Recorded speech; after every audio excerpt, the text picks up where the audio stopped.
¿Cómo estás, mi Fer? Muy Qué buenos gusto días. saludarte, muy buen día, Fíjate gracias por que estar aquí. hoy le Ay, ¿qué es prometo a la esto? gente que no voy a hablar del Oscar ni voy a hablar de nada relacionado con... No, qué Ya horror. pasó, carpetazo, se acabó. Ay, fiasco. Pero vamos a hablar de un musical muy importante que, en efecto, pues muestra por qué es el género por excelencia en el cine hollywoodense, el musical.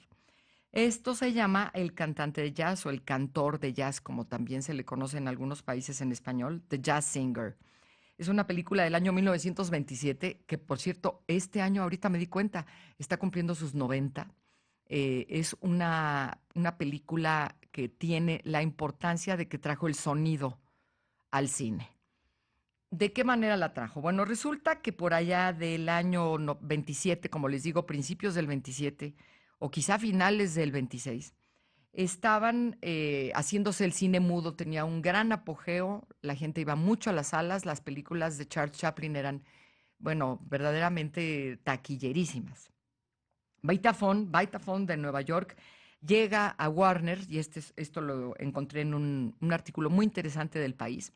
Llega a Warner ahí en Sunset Boulevard, esta calle icónica de lo que es toda la zona hollywoodense, y les dice que está filmando una película que va a ser emblemática porque va a tener sonido. ¿Cómo? Bueno, ¿cómo vamos a hacer esto? Pues ustedes tienen el recurso como productores, nosotros como empresa que produce tecnología, tenemos la posibilidad de darle sonido a esta película. Es una propuesta ambiciosa, revolucionaria, muy, muy emblemática para el cine. Y como les digo, se llama El cantante de jazz, que estaba basada en una obra de teatro homónima de Broadway, muy exitosa por allá de los 20. Es un género muy norteamericano el musical. Es una película que cuenta básicamente la historia de una familia judía ortodoxa. El papá es rabino, el hijo canta en la sinagoga, pero él siente una gran inquietud por otro tipo de música. Quiere cantar jazz, quiere cantar en un escenario y se aleja mucho esto de los proyectos de lo que el papá está pensando para su futuro, para el futuro de este hijo. Por cierto, se han hecho otras propuestas, una malísima con Neil Diamond, en la que el papá es Neil nada Diamond, menos que bueno. Laurence Olivier y es No, la bueno. misma temática básicamente, ¿no? Nada más que pues llevada a una época y a una música más moderna. Bueno, ¿en qué consiste este asunto? Para entonces Vitaphone era de Bell, de la compañía Bell, y registraba sonidos en un rollo de película. Lo que funcionaba de esta forma. Requería de dos espacios en el set.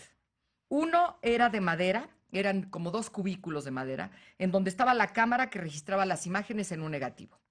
Y el otro espacio era una sala de grabación, ahí juntito, en la que un amplificador transportaba el sonido, tenían unos enormes micrófonos, era muy difícil evitar que se vieran, se magnificaba el sonido y se pasaba de ahí, decodificado, a lo que llaman un vinilo, que me parece que no es la palabra correcta porque el vinil para entonces no existía. Yo creo que es Acetato. básicamente un acetato, ¿no? Era un disco de estos duros, muy delicados, que con cualquier rayoncito hacía un ruido imposible, ¿no? La sincronización era muy difícil porque de lo que se trataba era de que a la hora de la proyección, en sus marcas listos fuera y empezaran ambas cosas al mismo tiempo. La imagen por su lado, el sonido por su lado.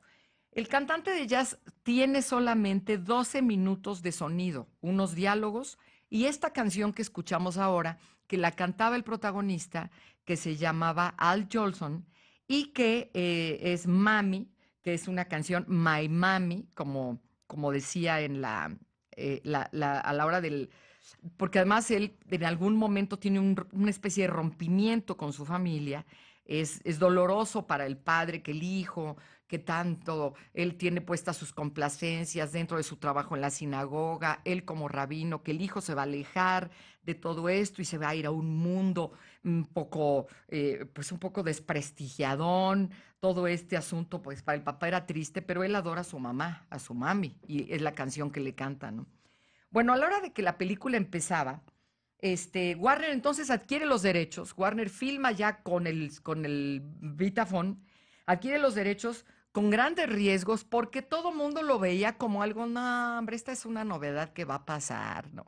Yo me imagino que es como cuando apareció años después, muy pocos después, por cierto, la tercera dimensión, o cuando apareció el Sense Around famoso, o cuando han aparecido la tecnología Pues el HD, digital, ¿no? O cuando apareció el Dolby System, todo este sí. sonido nuevo, la alta definición, todo esto que ha aparecido y que en algunos momentos ha sido tecnología que llega para quedarse, pero que de momento causa muchas dudas y mucho como mucho, como que dice uno, hay con un resquemor, si funcionará o no funcionará. Ujú. El hecho es que la gente estaba muy acostumbrada al cine mudo. Lo que la gente quería eran películas sin sonido. Eso era lo que les gustaba. Y cuando llegan al cantante de jazz y de repente hay una que otra conversación y se escucha Mami, entonces de momento la reacción no es muy buena. El propio Charles Chaplin se fue contra el sonido, si tú te acuerdas cuando hemos hablado de él, porque él decía que el cine debía ser mudo en su gran vocación que tenía basado en el teatro. Y él decía, mi personaje, el Charlotte o el vagabundo, como sea, funciona por toda esta suerte que hace de movimientos, el lenguaje corporal, la comedia física. Y el momento en que entra el sonido, mi personaje lo voy a matar. Y lo hizo. Su personaje nunca volvió a aparecer. Como tal, Charles Chaplin siguió apareciendo en muchísimas películas, pero el vagabundo, como se le conoce, dejó de aparecer en el momento que el sonido llegó para quedarse. Y nunca más quiso él volver a sacar, nunca quiso que hablara su vagabundo, creo que dice dos, tres cosas en tiempos modernos, y nunca Tipo más la vuelve a Pantera salir. Rosa. Haz Así de tiene que cuenta, ser. nunca vuelve a decir una palabra, Qué ¿no? congruencia, ¿no? Sí, él dijo, es Queda así, claro. y nunca jamás, vaya, lo mató, por decirlo coloquialmente, ¿no? Pero lo mató. Bueno, eh, había por otro lado ventajas. ¿Ventajas cuáles? Pues que tenía sus desventajas. Primero voy a hablar de los lados negativos. El lado negativo era que era un riesgo por si el público no lo comprendía y no lo aceptaba. El segundo es que iba a implicar para las salas de cine un gasto importante porque había que ampliar las salas No, simplemente porque tenía que tener dos áreas en donde un cácaro estaba manejando el proyector y otro, pues no cácaro, lo que quieran, estaba manejando el área del audio. Entonces, en sus marcas listo fuera, ponía la aguja sobre el acetato, disco, lo que sea, y las dos cosas tenían que ocurrir al mismo tiempo, si no se desincronizaba en la pantalla. El sonido no era directo, eso es importante aclararlo, que en una película como esta, muy importante, el sonido no se grababa, o sea, sí se grababa in situ, pero no se podía poner junto. Ya después vino la película que traía una tirita magnética incorporada al propio rollo de cine en donde ya venía el sonido, ¿no? Pero en esto, anteriormente las cosas qué estaban invento, separadas. ¿eh? Es una cosa bellísima. A mí me parece una cosa bellísima. ¿Cuándo se usa la orquesta en vivo? La orquesta en vivo se usó todo el tiempo antes en el cine mudo, o el pianista, ¿no? Que iba dramatizando en algún momento ciertas secuencias, porque hay que entender que el momento de la persecución de los malos y cuando la chica estaba en peligro y cuando a fulano lo iba a arrollar la máquina del tren o lo que fuera, pues había que dramatizar con qué, pues con música, porque no había sonido, ¿no? Pero todo ese tiempo había una orquesta en vivo, que fue una de las ventajas y qué bueno que me lo preguntas, porque fue una de las ventajas de la llegada del sonido. Se acabó la orquesta en el cine. Claro que para que esto todavía pegara pasaron unos años.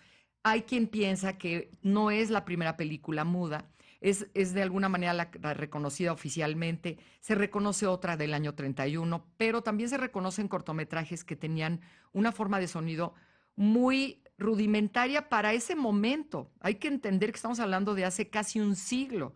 No podemos juzgar los adelantos tecnológicos a la luz de lo que tenemos hoy, de grandes cosas impresionantes del 2017, del siglo No, y de lo que ha XXI. sucedido en los últimos 10 años, que es arrollador, es Exactamente. devastador, Pero ¿eh? Para donde la veas. para ellos era realmente un impacto que empezara a oírse la voz del cantante. Hubo carreras que tronaron con la llegada del sonido. Un actor muy famoso que trabajó varios años con Greta Garbo, que hicieron pareja en muchas películas, él se llamaba John Gilbert. En el momento que abrió la boca, pácatelas, su carrera se terminó porque tenía muy mala voz. A Greta Garbo le costó trabajo porque hablaba siendo así, ese como muy fatal, pero era Greta Garbo. Y era una imagen muy potente en la pantalla. Pero hubo carreras que se acabaron, O ¿no? sea, Definitivamente. no el sonido tambalea rápidamente al mudo. Es decir, a la No, industria todavía caminan juntos un rato caminan porque, juntos. pero fíjate que te voy a contar algo muy interesante. No todo el público gusta de la novedad, como te digo, y algunos cines se animan, dicen, vamos a corrernos como aquí, ¿no? Que llega a Cinépolis y dice, viene la tercera dimensión o viene Pues no la la onda digital, pues jugamos. le vamos a meter 1 millón de pesos a cada sala para que esto funcione. Y funciona. Entonces es una tecnología de punta y dices, wow, son impresionantes las salas. Pero entonces, chispas, le metemos, no le metemos, le metemos y le metieron el dinero. Al mes de estrenada El Cantante de Jazz, en el año 27 todavía, se entrega el primer Oscar, la primera ceremonia de entrega del Oscar.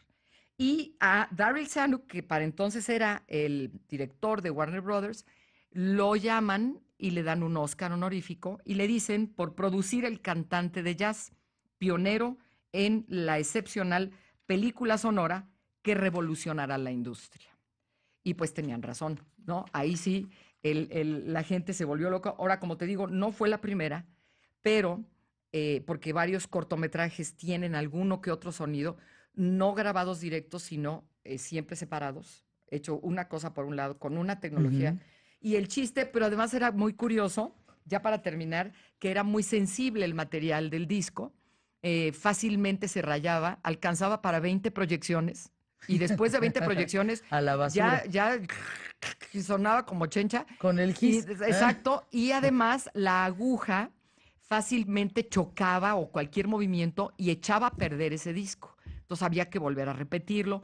Para entonces, como todas las nuevas tecnologías, era muy caro, pero muy caro. Y de ahí viene entonces, más que nada, ¿por qué hoy un musical paró de cabeza a todo el mundo? Bueno, empezando con el cantante de jazz y empezando con la tradición de musicales que tienen en los Estados Unidos que les encanta. Que les encanta. Gracias, mi querida Lucero. Mañana en punto de la hora, aquí en Muchas ¿Qué tal, gracias. Fernanda? Que me dejaron como... Mafafa muy te vamos a decir. Pero bueno, se quitará como en una semana.